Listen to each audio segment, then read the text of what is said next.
Friend, सबसे पहले तो मिस्टर बेक्टर का अलॉटमेंट जिन लोगों को हुआ है उनको बहुत बहुत बधाई। और उसको अभी बहुत अच्छा प्रॉफिट भी हो रहा है क्योंकि 500 रुपये के आसपास प्राइस सेटल हो गया है। और अब यहाँ से इस शेयर पर क्या एक्शन लिया जाए, यानी कि जिसे नहीं मिले हैं वो क्या खरीद सकते या फिर यहाँ से प्रॉफिट बुक करने का टाइम आ गया है, उस बारे में मैं आज आपको बताऊंगा।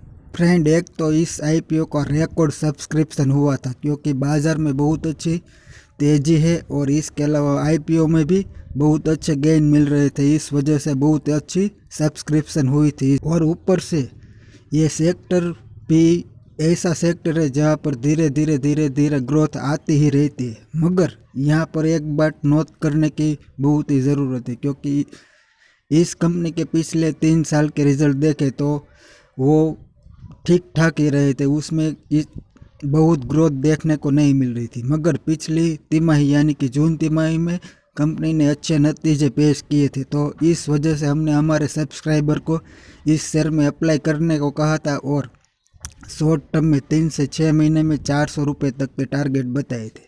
और लिस्टिंग के दिन के टारगेट तो महज हमने 325 ही रखे थे क्योंकि ये आईपीओ ऑलरेडी बहुत ही महंगा था। अगर 2020 के ईपीएस पर देखें तो 50 से 55 के पीई पर ये शेयर हमें अलॉट होने वाला था। मगर हमने इस साल में जो पहली तिमाही के रिजल्ट बहुत ही अच्छे रहे थे और आईपीओ मार्केट और बाज़ार बहुत ही पॉजिटिव था, इसलिए इस शेयर में सब्सक्रिप्शन के लिए बोला था।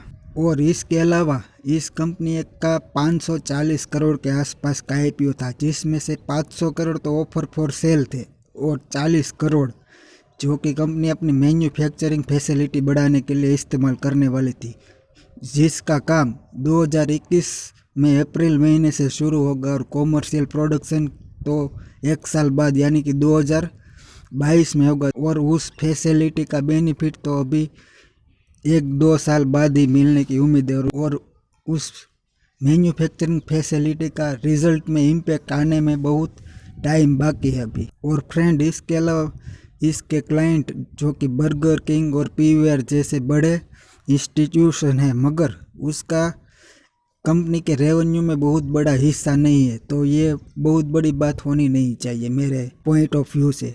तो इस शेयर में अब क्या करना चाहिए, तो यहाँ से तो बिल्कुल ख़रीदना नहीं चाहिए 500 के ऊपर के प्राइस से। और जिसके पास है वो भी पार्टली प्रॉफिट बुक कर सकते, यानी आधे शेयर यहाँ पर बेच सकते हैं और ऊपर जाए तो वहाँ अपना पूरा माल बेचकर इस शेयर से प्रॉफिट बुक कर सकते हैं। क्योंकि मुझे लगता है ये शेयर अगले आने वाले दिनों में 400 से 450 की रेंज में सेटल हो सकता है, यानी कि वहाँ पर स्टेबल हो सकता है। और यहाँ से नई बाइंग करने की तो मैं बिल्कुल भी सलाह नहीं देता क्योंकि ऑलरेडी ये बहुत ही महंगा शेयर हो गया है।